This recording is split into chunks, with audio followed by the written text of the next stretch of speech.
some of the things that are going on. I'd like to introduce the other folks that are going to be on the call with me. Leanne Boland, who is the president of First Chesapeake, is going to be kind of doing an introduction for us. And then Sarah Gagnon, our assistant director, long title of volunteer and community engagement. I gotta get here. Okay, so basically we're just going to go through a little housekeeping, and then Leanne's going to give us a little update, and then I'll talk a little more about what we know about the programs at the moment, and then it's going to be Q&A. So the bulk of this will actually be getting questions from all of you. Okay, the housekeeping in general is we're recording this, and we'll share the link to it, but it basically just goes out on our YouTube channel. So you can watch it there. I don't know, I got a feedback here from something. We'll hold all questions and comments till the end, but you can type them in the chat, which I think everybody's used to at this point. We're going to have a hard stop at 6:30, and if we have extra questions, we'll try to answer them in the email when we give you the feedback on what's out there. So let's see, and then we're going to have additional meetings here. Okay. I'm going to let Leanne take it from here.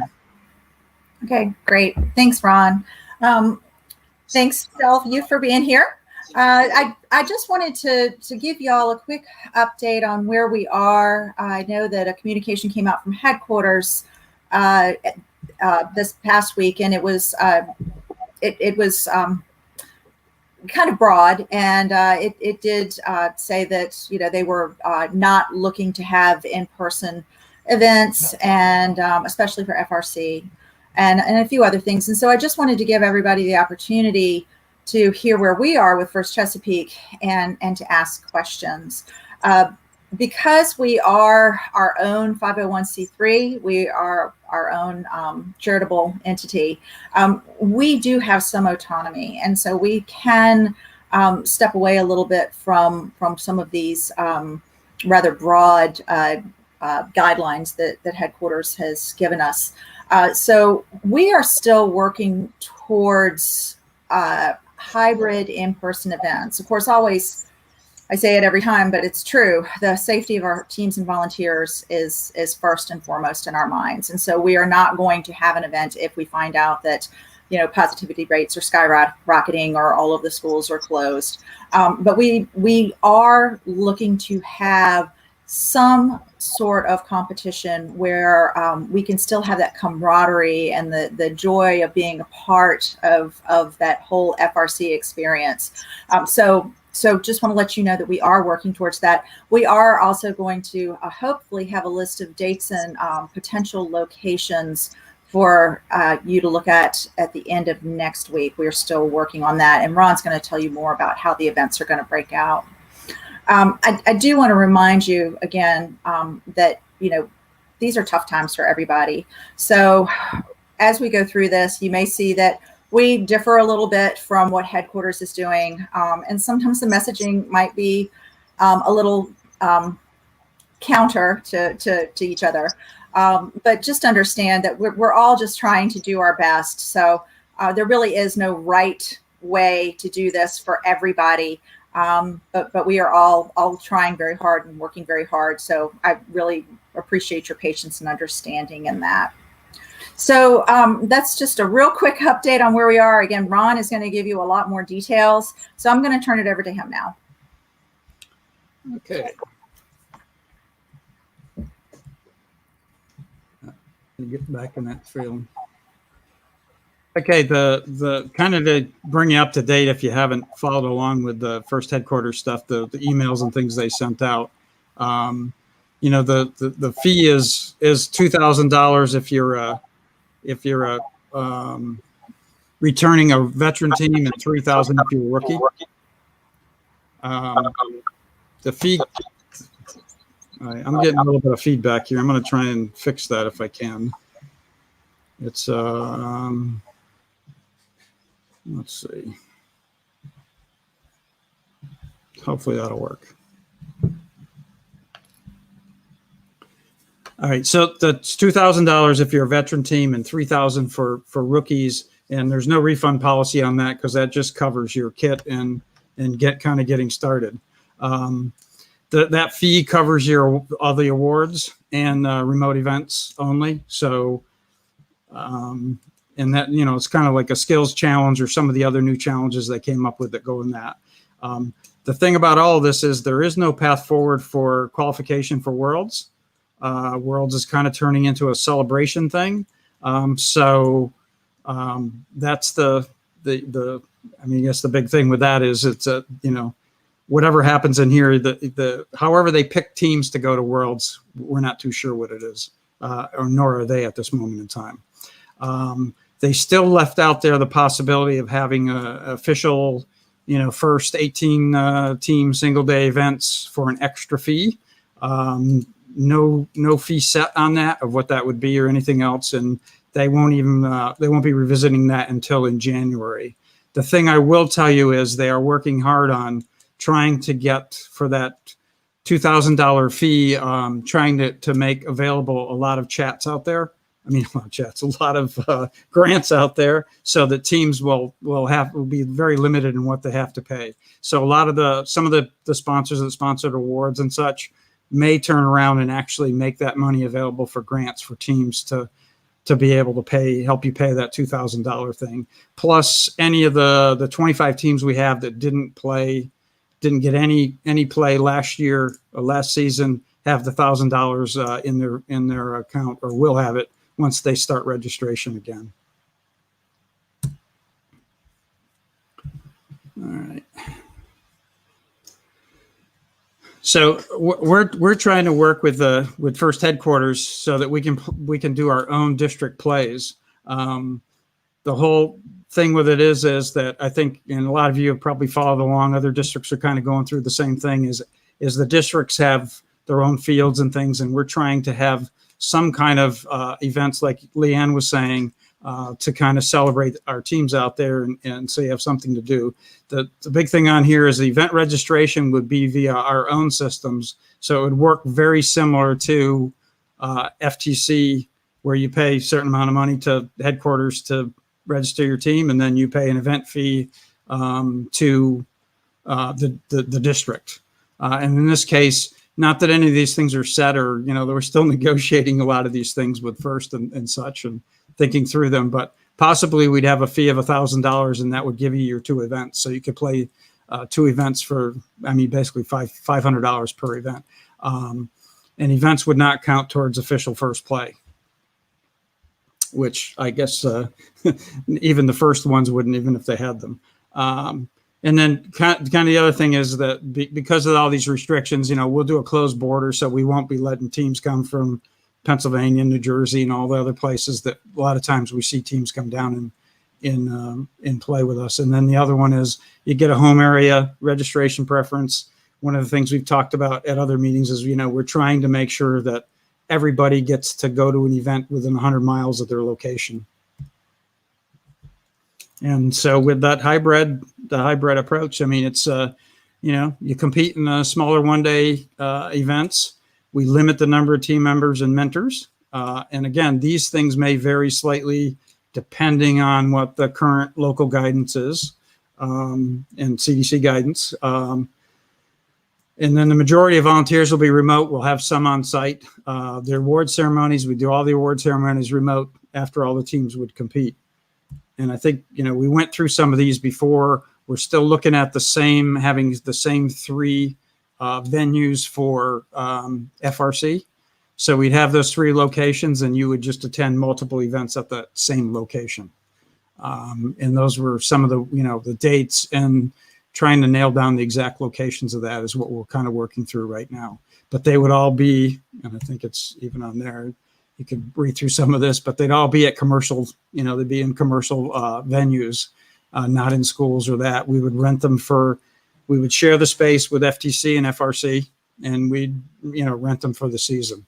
And then, you'd compete 1 week, let's say, and then have a week off in between and come back and have a competition the week after that. So teams have a little time to fix up the robot or whatever when they're going to do it. The main focus on here is that 50-person hybrid event that we're kind of talking about. The idea is to make this so we can scale this to whatever we need to scale it to based on whatever the current requirements are. But all the teams, the 100-mile radius is in it. And then basically you'd come in 8 teams at a time and compete in those 2-team alliances.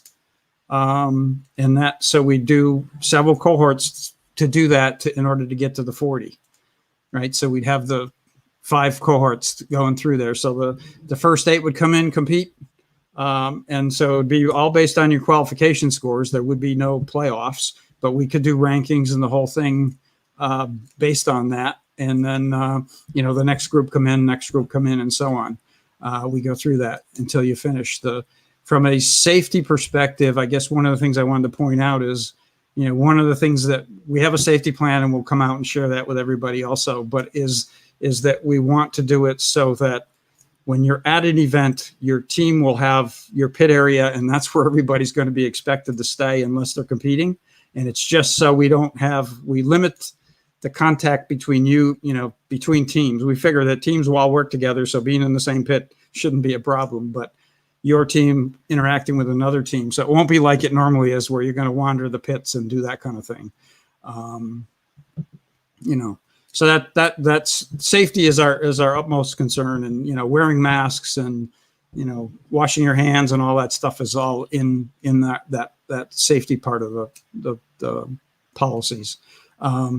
The thing the other takeaways is, we'll do all the judging remote from there. We'll stream all the events. We want to stream the events on Twitch, so you'll see them on Twitch. But we're also looking at creating like a virtual stands thing where teams can come in and join the stands, and we'll have projectors set up where we're actually, when your team is on the field competing, you'll be able to see your team in the stands. And we're even trying to look at how we can do it so that you can hear them yelling at you or whatever. So we'll have that sound on the speakers, and potentially they could hear you as well. So we're looking at things like that, and then kiosks for that setup, so that if you need tech support, you can call tech support people that'll be operating remotely, and so on. So we're trying to make it is, realizing that you can only bring a certain number of people to the event to drive the robot and compete. We want to engage as much of the team as we possibly can and make them feel like they're part of it. And then hopefully, your team can have a discussion together after your matches, like you always do at events, where I'm sure all the team tells you all the things you did wrong, the other team members that weren't at the heat of things. So anyway, that's kind of, the CDC guidelines, the cleaning between, the cohorts, having all that stuff happen. We're going to take temperatures before you come in, ask you a bunch of questions to kind of pre-screen you just like you would if you went to the doctor's office. And actually, our questions are based on what they ask you at the doctor's office. And then, we'll have you sign waivers and stuff so that we can do, if something were to happen, we could do the contact tracing with the local board of health, so they can kind of follow up with everyone. Okay. Oops, I got to go back over here. And that is actually it. So we can jump to questions. I see a couple here. I'm not going back, but one of the ones I knew would come up right away is how many people can come to an event from a team. The big thing on that one is that's going to end up having to vary slightly. The 5 people per team thing was so that we could get under the limit of 50 people. But as those limits, depending on where we are when we do these events, will vary that number of people. So rather than necessarily having more teams come, we may end up saying, okay, well, instead of you having 5 people from that team, we'll say, okay, you can bring 8, or whatever that ends up being. So that's kind of an up in the air thing, but we'll try to make that as large as we possibly can, living with whatever the current limits are that we have to live under. Any other questions? Did I miss some up above when we're coming through? I'm not actually sure how to answer this one. There's a got this. Can we score a power shot during the driver control? Again, I think we're going to. There's two things that are going to happen. One is first is actually updating their manual with some game changes, and we would probably try to stay with those game changes as much as we can. And you know, basically go from there. So it'll be, I don't know what the game changes are. They haven't told us that, but they just have told us there's game changes coming, and there's some slight field modifications that are going to be coming to us also that we have to do. So, you know, whatever those rules are at the time is what we'll kind of try to live with.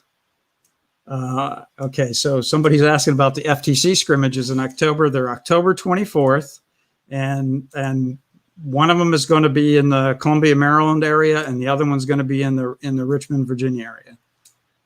We will be sending out later this week. I'll be sending out the signups for teams that want to compete, so that you get your name in the lottery. And there'll be 4 teams at each one of those venues. And we do have a sponsor for it. And Leanne, maybe you can remind me of the sponsor so I get it right. It's InSource Solutions. Okay. InSource Solutions, yes. Okay. So InSource Solutions is sponsoring it, and we're kind of going to do both venues. We're going to stream both of them. We're trying to use it kind of as a test bed for ourselves from a technology perspective to figure out, you know, all the streaming stuff that we've talked about. Not only getting it out online for you, but getting it so that referees could see it and all those other things. And pretty much whatever we do for FTC is kind of, as we move through that season, is going to be used all over again for FRC. Okay, I see. Teams are supplying volunteers. Thoughts on what key volunteer positions will be in person? You want to answer that one, Sarah? I guess the question is FTC or FRC. FTC, we are planning to use the teams for like field reset and then some cleaning down of pieces in between. There will not, at this point, we're still deciding on, based on current guidelines, if referees will be in person or virtual, or some combination of a head ref there and the referees virtual.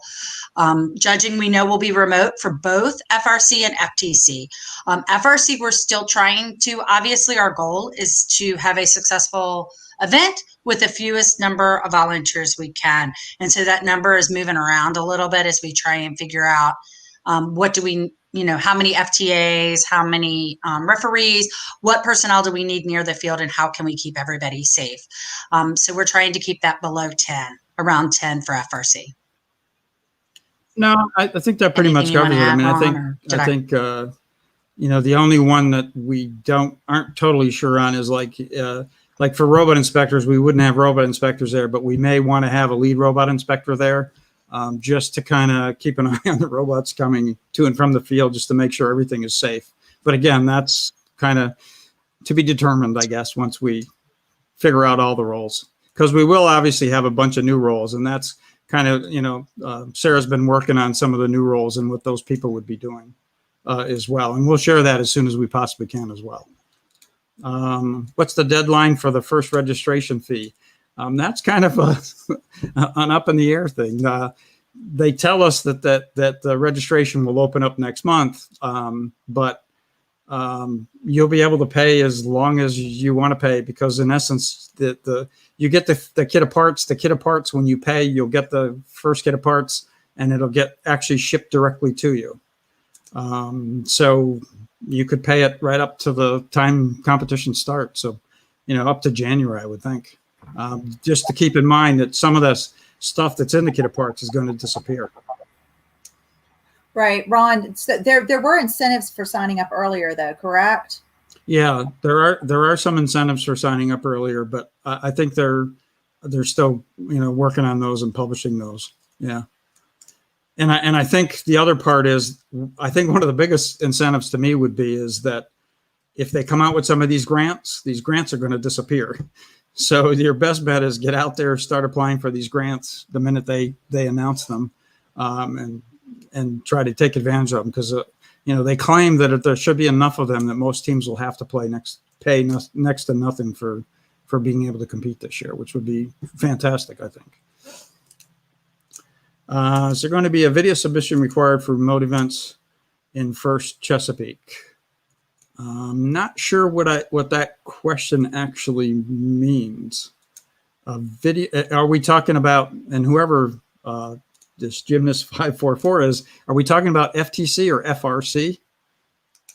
I guess I'll answer for FTC. For FTC, if you apply for like the control award kind of thing, yeah, so it's FTC. So for the control award and such, you're going to have to submit a video. The way it's going to work in the system is you'll get into the system and tell them you're applying for the control award, and you will give them a link to your video.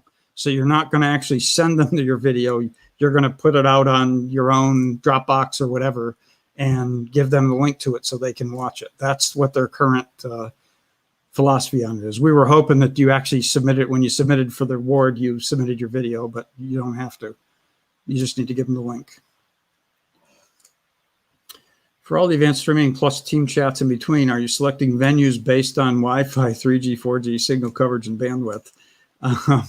Yeah, it definitely plays a role in it. And if you have some ideas of places for us to go, or actually even people that might be willing to help sponsor the internet access, that would be fantastic too. You can send them our way. And I know who you are, so we're good. I'll contact you later. How do we sign up for a FTC virtual competition?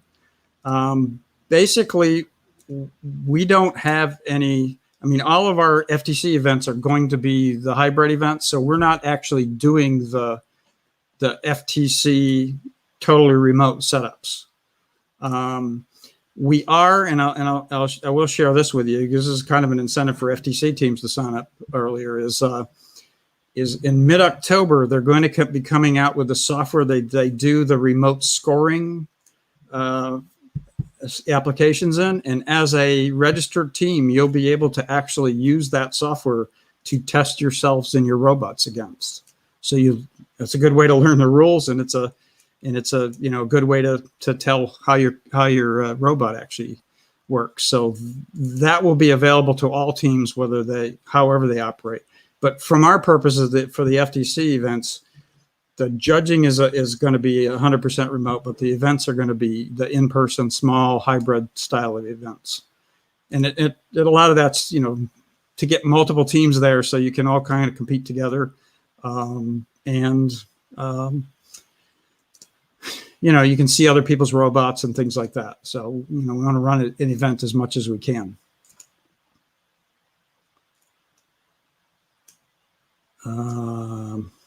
Is the $1,000 district fee additional to the first kit of parts fee? And yes, the answer is yes, it is.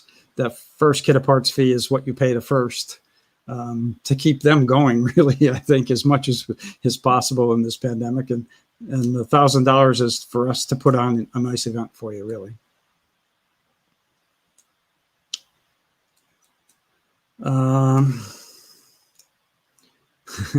So on the one on the grants, I actually can't elaborate on it, because I've just been kind of, heard it through the grapevine kind of thing, and they're saying it, but they are in the process of working out all of those kind of things. Yeah, and there's on this NASA grant thing. The NASA grant thing is not a total finished process. So some of that is may go to all the U.S. based FRC teams, and it may be that amount, it may be a higher amount, it may be a lesser amount, and we don't really know what they are until they finally work through it. But that's something First Headquarters is working through right now. Asking on FTC or FRC, there are some FTC grants that are already out there, and they have, if you go look at any of the grants that First has right now, go and apply for them because they don't have enough teams they have more money than they have teams that ask for it. And so they are asking you to apply if possible. And especially if there's anybody on here that's a rookie team for FTC, pretty much any rookie team will get paid for pretty easily this year, as long as, you have a good story.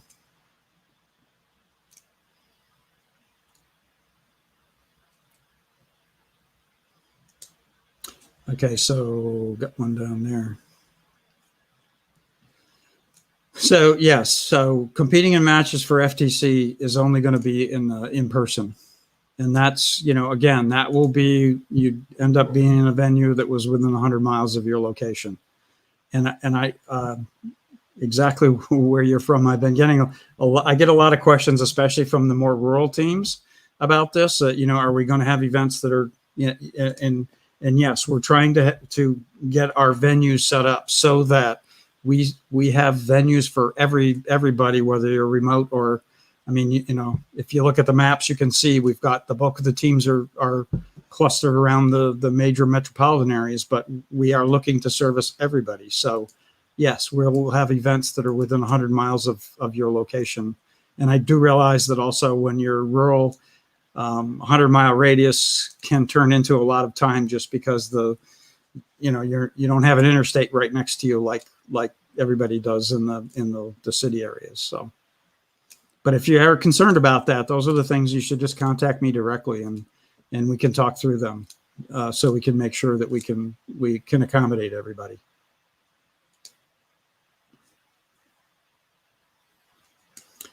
Okay, competitions in January, February. Again, this looks as, I guess it's another FTC question. So from FTC's perspective, yes, the mid-January through February, and if we have to go a little longer, we'll go a little bit longer. But we're trying to do, that mid-January to the end of February for FTC, and then March will be FRC in those same locations.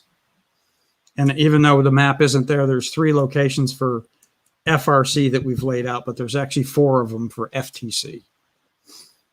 So the fourth one is in Harrisonburg, out in that area for FTC. Is there a refund policy with district fee if the events are not played?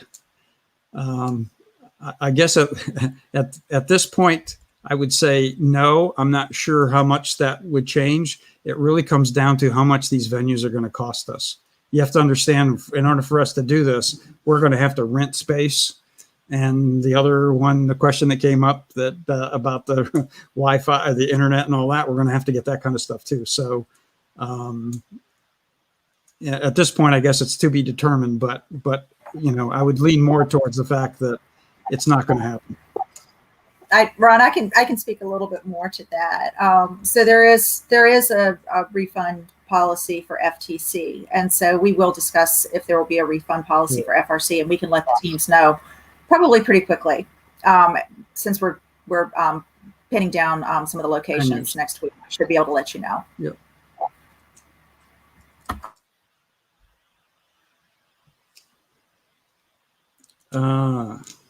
Explain our options in greater detail. I'm not sure what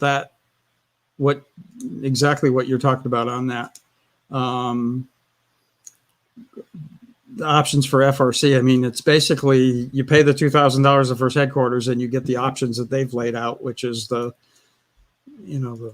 3 or 4 different options that you can play and get your kit of parts. From our perspective, it would be is you'd get to play 2 events. And they may be at the same venue, but it would be 2 separate events.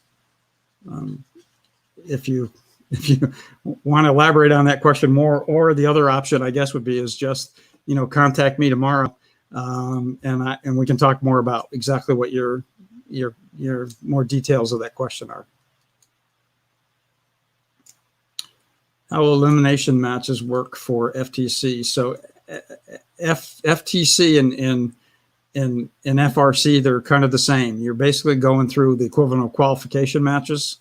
There are no playoff matches, and I use the term playoff instead of elimination because they first changed the wording on that because they thought that they felt that elimination sounded pretty bad. So they changed them to playoffs. So we use playoffs for all of them now. But your score will actually be totally based on how well you do in your qualification matches. FTC competition. Okay, for FTC competitions, they're actually all going to be one field. So we're only going to have one field there, and there'll be 4 teams will play on that field.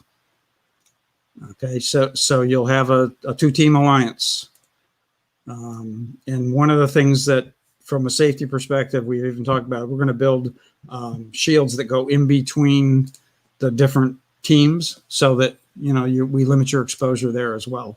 So even though you'll be on the same alliance, you'll have a clear panel between you.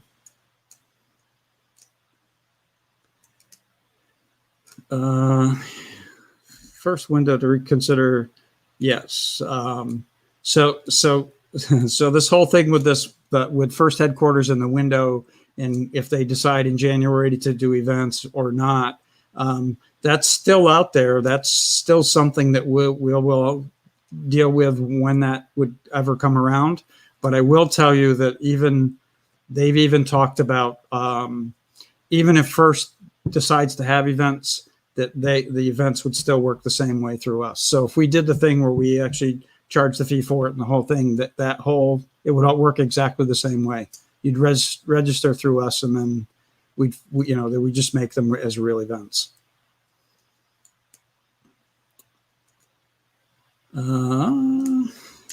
Okay, do I have more information about the Innovation Challenge, or one more? I do not know any more than you guys know. It's something that the material's coming, and obviously this is one of the ones that actually applies to both FTC and FRC because it's available in both programs. But exactly when that information is going to come out, I'm not really sure.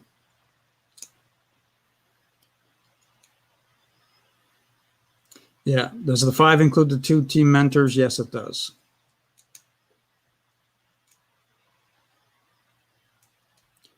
Any possibility for in-person FRC? Yeah, it is what we were talking about. We're basically talking about running it very similar to the FTC thing, where we bring in 8 teams at a time to actually compete. So it would be in person, and you would have other people on the field, and hopefully get the extra excitement of having an alliance member and having alliance you're going up against.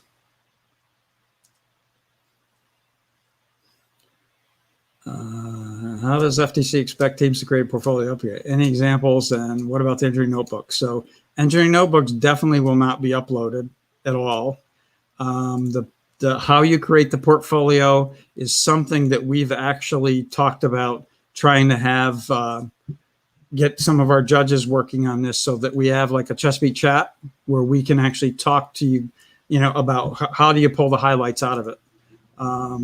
Because that's really what it is. The portfolio is just, how do I pull the highlights out of the engineering notebook and put them in? And then that actually is one of the things that does get uploaded online in the team's account. And I will say the big thing on there is the people that upload it is your mentor 1 or mentor 2. They're the only ones that are going to be allowed to put the stuff in the system. So you got to make sure that they are YPP screened and do their consent and releases online.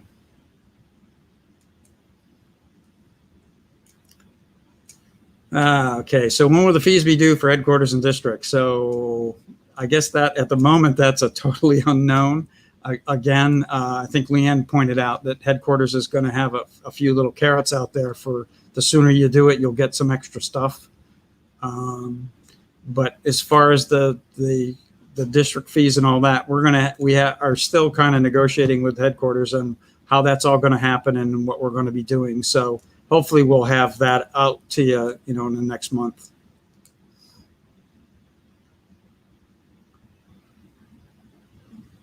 Okay, this is like a loaded question, I guess. What's the overall plan for Chesapeake under the assumption that lockdown is a persisting issue?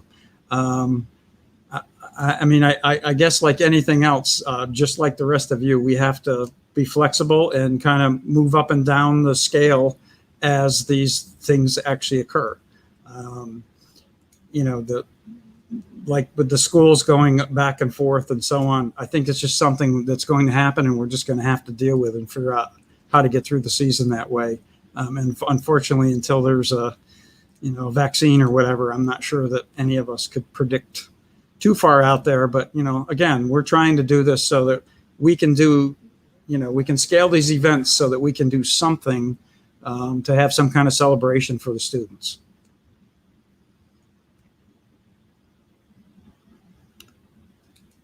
For FRC, did you hear two versus two? That is when we just passed the other team in FMS, and will the scoring still be the same? Those are things we still have to work out. But yes, what we probably would do, Bill, giving away your game announcer side, what we probably would do in order to do that would be actually put a dummy team number in there for the third team and just make it like they never showed up. So we can use those 9,000 teams. Not that everybody else needs to know the details of it, but yes, that's what we would do. Is Champs still supposed to be in August, and how would qualification work for that?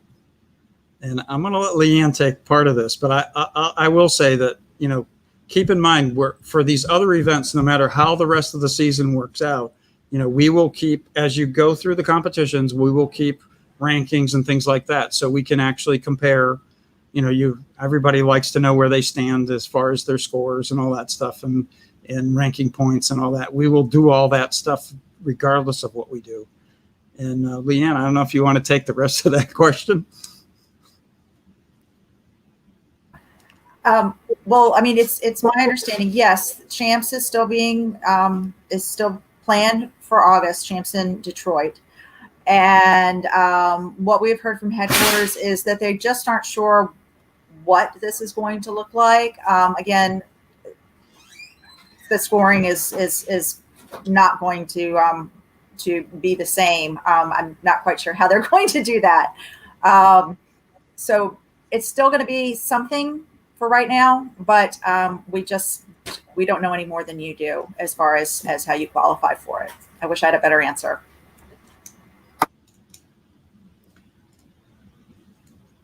Does the team have to pay the $2,000 first registration fee to take part in district events, and can the team just pay the $1,000 thing? Basically, yes. You'll have to pay the $2,000 registration fee. I mean, we're trying to be good first citizens and make sure that everybody gets the amounts in there. The other thing I will tell you is the $2,000 is what counts towards all the awards. I just wanted to add, if you are having trouble with your fees, reach out to me or Ron, and we can talk to you a little bit more about that.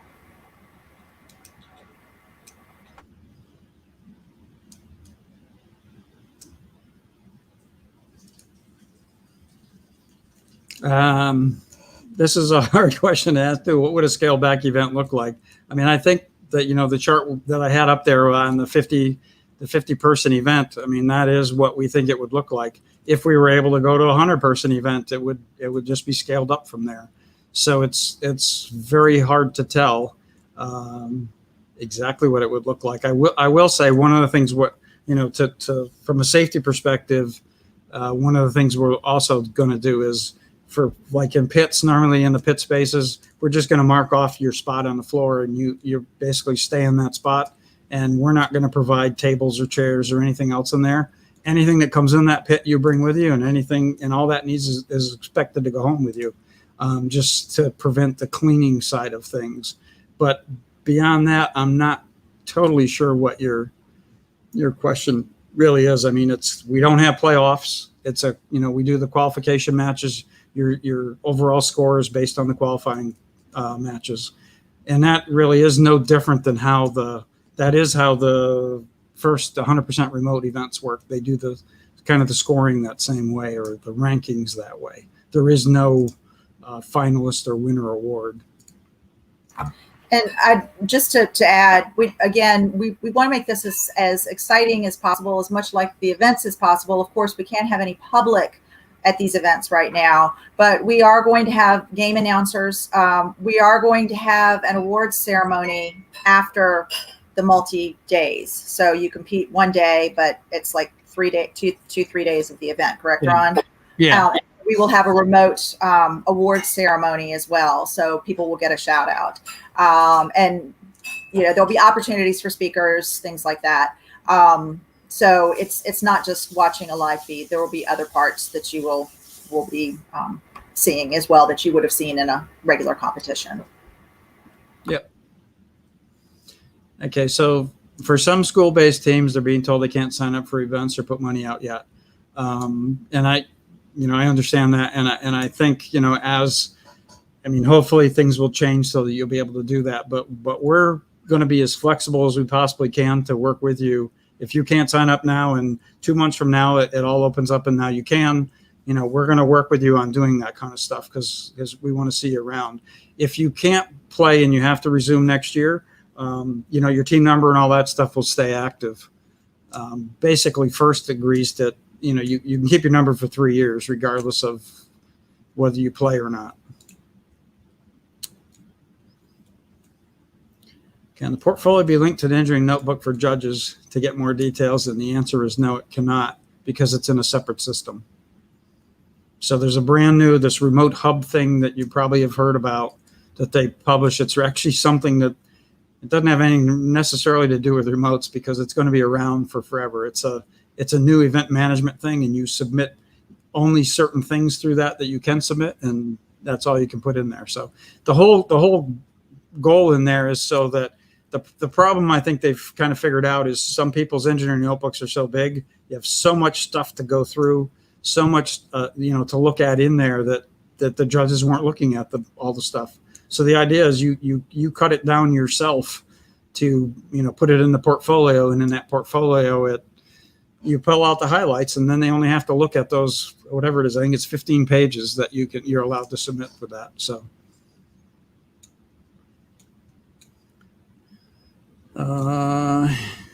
Is it a single day or multi-day? So for FTC, and it would be the same for FRC, if it's a 2-day event, you're only competing one of those 2 days, and you're only competing for whatever period of time it takes for those eight teams to make it through their schedule.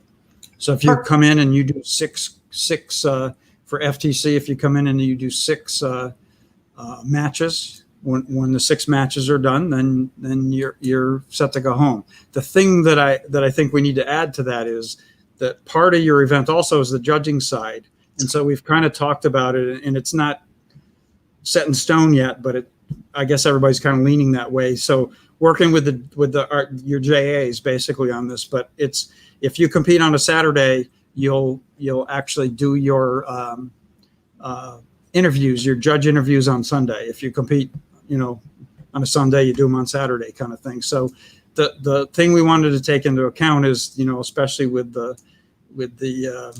100-mile thing, if you're pretty far away, you drove that in the morning to come there, you were at the event for 4 hours or whatever, and then you're going home. We don't want you to be at your worst behavior or your worst condition when you're going to go do a judge interview after a long day like that. So, but that's yet to be determined too. My team's unable to access our robot as of now, and appears to not be able to at all this year. I can't give you too many suggestions. I do know that some parents have worked it out with some of the teachers to actually get in and get robots and bring them home and have the kids work out of their garages and that kind of thing. But short of having some kind of a deal with that, there's not much you can do to get it out. There are some cases where, we've been able to actually work with the school system to get these programs okay to go ahead and do them. But that takes a little bit of time. I will say, you see it out there now, is like, even like in Maryland, they just announced that they're going to start up school sports again. And so I think, as some of that does, hopefully your robot will be be able to get your robot out of hock. And I don't know if you're talking about an FTC robot or an FRC robot, but some of these are possibilities. If you contact me and you want it to work, we could, maybe get another team that had an extra robot or something that you guys could play with, but we can take that offline. Any chance for practice fields? At this time, no chance for practice fields. Again, I hope you got that. Everybody can kind of, get the fact that from the safety perspective, this is a pretty major undertaking for us. We're just as concerned as everybody else is about keeping everybody safe. And we have to put a lot of effort by our staff, as well as volunteers, as well as outlay money for cleaning and so on for these things. So, we have to cut in some areas. And I think that's one of them that's going to be, we may do a couple of scrimmages along the way you might be able to participate in, but beyond that, I don't think there's going to be many opportunities.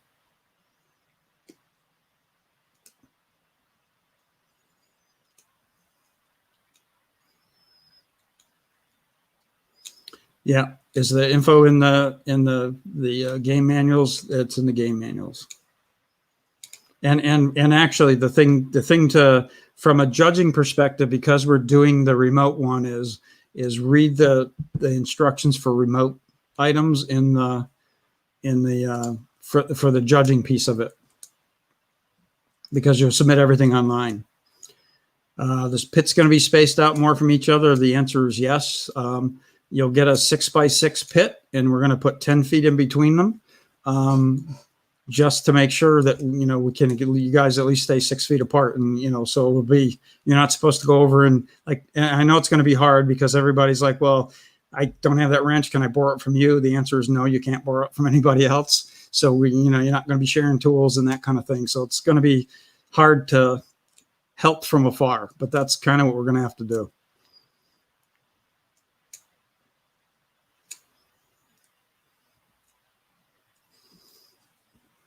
All right. It looks like we don't have any more questions right now. You guys can keep putting a few of them out there, but as we get more answers, we will have more of these.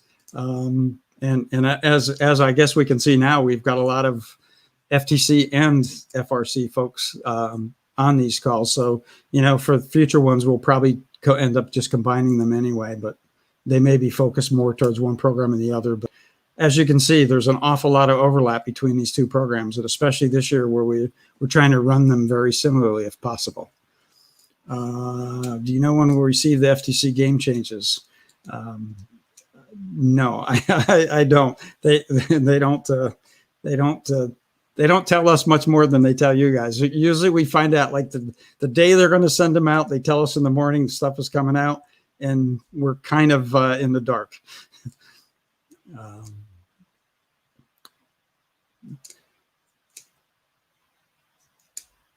So, and I'm not sure if that question was FTC. I'm just thinking that when I said there were game changes coming earlier, because it just says that I mentioned earlier, the earlier game changes I was talking about was for FRC. So taking last year's FRC game and having some updates in that. So the FRC game updates are going to happen at kickoff, just like they always would. So any of the changes to it, and they're supposedly going to release them at kickoff, and it's not tied to the fact of whether they're going to do events in person or whatever. I mean, the thing you have to remember with them, it's a lot harder for FIRST on these doing events in person because of all the regional plays, and we have a lot more control over our events. We know all our events, our venues, and so on, and our folks. Where in the regionals, it's like they're just you pick a dot out there and say whoever wants to come can come, and that's where I think it's a lot harder for them. And we're just trying to say, hey, districts and regionals are not exactly the same, and we can do something for our teams, and that regionals basically can't. So the updates will happen in January, and kickoff is the same day as it always was. And off the top of my head, I believe it's the 9th of January. It's usually that that first Saturday, because it's right January after New Year's, they can't do it then.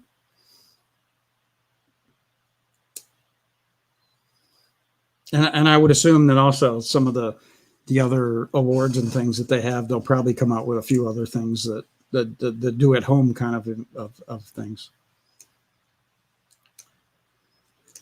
If a team were to compete at a regional event, the answer is yes. We have some of our teams that have gone and competed at regional events in the past. Those, again, because they don't have fees for them set yet, we can only go off, though. Like last year, if you wanted to go do a regional event, say the Pittsburgh Regional or whatever, you pay $1,000 to actually go do it. If teams were coming out of our district into us, we charged $1,000 also. There were a few districts that charged $500 for doing it, but basically you pay for going to the other venues. But also keep in mind that right now, First is saying no in-person events. Right. Um, So chances of a regional one are pretty slim regardless. There are going to be no schedules posted or anything like that. And also, I guess with that is, even if they were to have them, they're not going to be at the same places they had them before. So, okay, will there be a Maryland State Championship? Well, I'm assuming that this is an FTC question.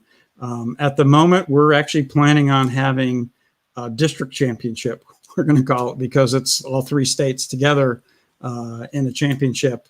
And we've talked about, just because of the driving distances, we may end up doing it as 2 separate ones. So we had a northern one and a southern one, just so that we kept it in the 90-mile radiuses. But again, that's yet to be determined, I think, on how that actually ends up playing out. Ron, did you see the question about a team requesting Saturday for religious reasons? We would take that into consideration if the teams did that, correct? Yep, absolutely. That was I did miss that. But yeah, I've actually had that question in the past. And I know we've done our events Saturdays and Sundays in the past specifically for that reason, because some want to do on Sundays and some want to do Saturdays depending on their religion. So we would definitely put you in one of those 2 days, depending on where you want to be. And again, as we talked about the judging schedule, we'd have to figure that one out too, how we did the judging separately or uniquely for those teams. But we could easily work around that. If your team can't go to in-person matches because of your school, what can you participate in? So the question I would have that kind of goes with that is, it's kind of a loaded question, I guess, in a way, because it's if you can't go to in-person matches, can you meet together as a group, or are you talking about something that has to be 100% virtual? Right? I mean, because the whole thing with the remote, that's one of the questions that have come up on people saying, well, could we just do a whole remote one? Well, it's hard to do that if you can't meet in person and actually build a robot. So you have to be able to build a robot in order to be able to do this. So what I would suggest is your best bet on that answer, so that I get the answer right, is actually just contact me, and we can kind of talk through that. The awards and things, you'll be able to. Hang on, Ron, just 1 second. So if it has to do with travel, though, if they can't travel to attend an event, they still can do the challenges that headquarters has offered, correct? Yeah, they're asking about FTC events, though. They're asking about FTC. Okay. Yeah. He clarified that in the other one.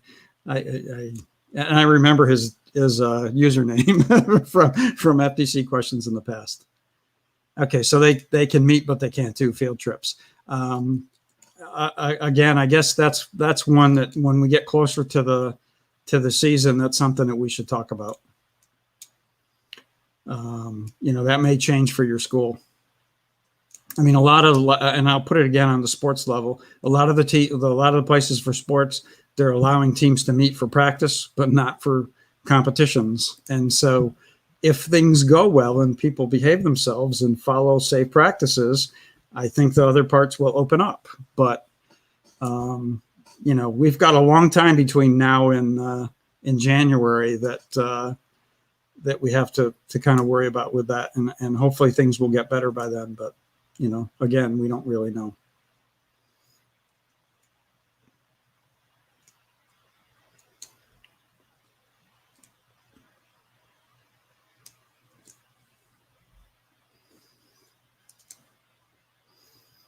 Okay.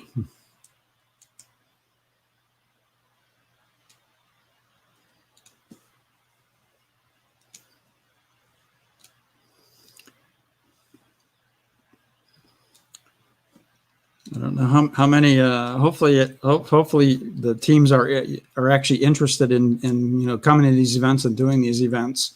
And I'm saying that more towards for FRC teams, because that's one of the things. We'll probably send out some kind of questionnaire asking you about it, so we can get a feel for is it worth us even going down this path to get these venues and put the money into doing this, because obviously if 10 people sign up, we aren't going to be able to be doing this. District championship for FRC across state lines. Travel's allowed in state early on, but obviously then no travel. I guess that, those things are things we're going to have to take into account as we go. As far as and I guess you're specifically talking about district championship for FRC in the Hampton Roads area. Yes, so he is. So I guess I'll let Leanne take that one because. Okay. So again, like Ron said, this is something that it's evolving. And so we are going to have to figure it out. Obviously, the odds are against us right now of having an 80-team district championship event as we had originally planned. So we're trying to figure out what a district championship might look like, how folks are going to qualify for the district championship, whether this will be a championship or whether it'll be something like headquarters is doing, whether it's a celebration. We're still working on that now. We're also in communication with the venue because right now they don't have a whole lot of policies as to larger groups. So we've got to figure that out as well. So it's just a lot of unanswered questions right now. Hopefully we will have a little bit more clarity as we get closer to January. And again, as Ron said, we are going to continue to have these town halls so we can give you updates as we get them. Okay. This remote scoring thing. So keep in mind, we're basically saying there are no remote events. So there's nothing to verify. For the events that we're going to have in person, even if we don't have referees there, they're going to be watching and scoring you online. Okay, and then on the remote hub, the info on the remote hub is coming. The remote hub is not actually a finished piece of software yet. They're working on it. They have actually built it for FLL first and kind of backfitting FTC into it. But teams will have some access. We're going to set up some dummy events in it and allow some teams to, you'd actually get in there, maybe submit some stuff to judges, let the judges look at it, the whole thing, just so everybody's comfortable with it by the time we get to do an actual in-season one. So they're saying that's going to come out sometime mid-October. The software is not going to be released until in December. So I guess bear with us, but we want to get everybody comfortable with it so that, you're not under the gun when you go to your first event. But it will be through their dashboard, and it is important for all of your mentors to make sure that you've done your consent and release and your YPB background so that you're able to submit. You can do that. Yeah, you can get all that done now. Yeah, so that you're ready, because we do want to make sure that you don't get to the event and you go to submit something and you can't because the dashboard won't let you go any further. Okay. Are there any other regions, and I wouldn't call them regions, I would, again, are there any other districts that are trying to do hybrid type situations like Chesapeake is? The answer is yes, pretty much all of them kind of see the benefit in having events for their own, all the teams in their own district. And there's a comment in there too. I'm not really going to be wearing a clown suit, Jeff. He wants a surprise at one of the events.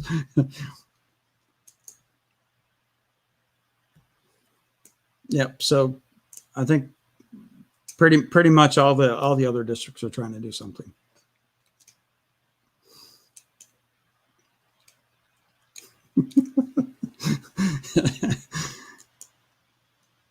Okay, I think that runs out of our time here. But like any other time, pretty much, Sarah, Leanne, or I are always available for whatever. And don't worry if it's a question that one of the other of us can't answer. We'll get you connected to the right person, so that we can get down the path.